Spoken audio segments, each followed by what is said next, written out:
नमस्कार विद्यार्थी मित्रांनो, तलाठी भरतीच्या अंतिम यादीवर उमेदवारांचा आक्षेप, सामान्यीकरण गुणांची चौकशी केली नसल्याचा आरोप. सामान्यीकरण म्हणजेच नॉर्मलायझेशन चुकीच्या पद्धतीने झाल्याच्या आरोपांकडे दुर्लक्ष करून तलाठी भरती परीक्षेची अंतिम यादी जाहीर करण्यावर स्पर्धा परीक्षा समन्वय समितीने आक्षेप घेतला आहे.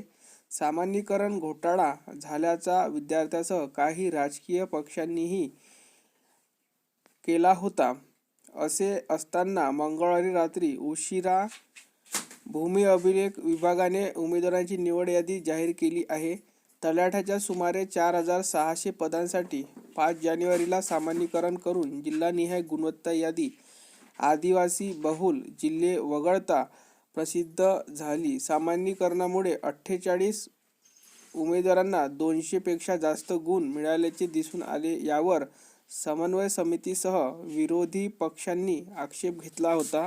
मात्र मंगळवारी भूमी अभिलेख विभागाच्या संकेतस्थळावर अंतिम यादी जाहीर झाली.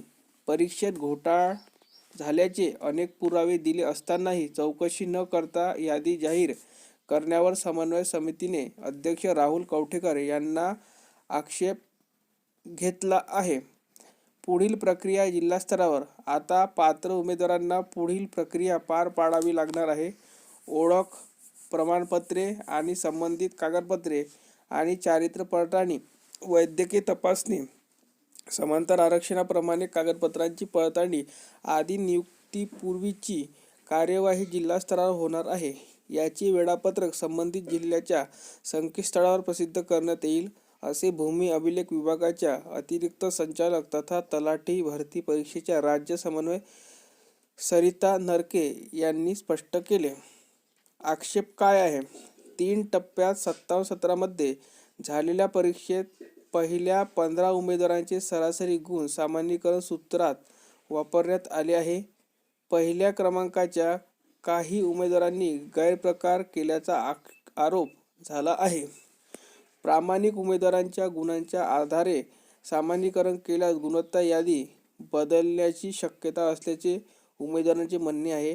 अशा उमेदवाराच्या गुणांच्या आधारे इतरांचे गुण काढणे चुकीचे असल्याचे समन्वय समितीने म्हटले आहे.